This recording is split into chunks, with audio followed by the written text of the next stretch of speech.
Hello everyone, and today I'll show you how to check your total screen time on the Nothing Phone 2i. So in order to do that, go to your settings, scroll down to your digital well-being and parental controls.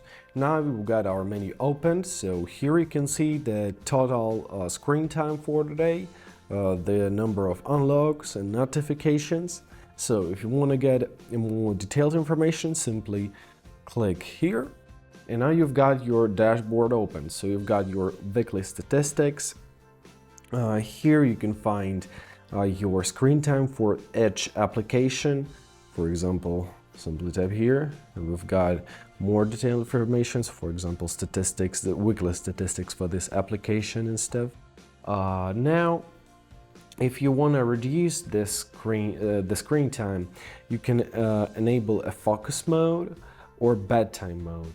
So simply tab here, select your distracting applications like social media, whatever you're using the most, press turn on now, and now your focus mode is on.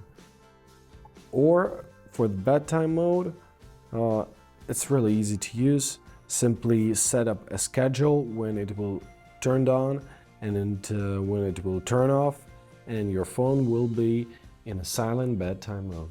To exit this mode, simply close the settings, just like this, go back, and that's it. I hope this video was helpful. Thank you so much for watching, and have a great day.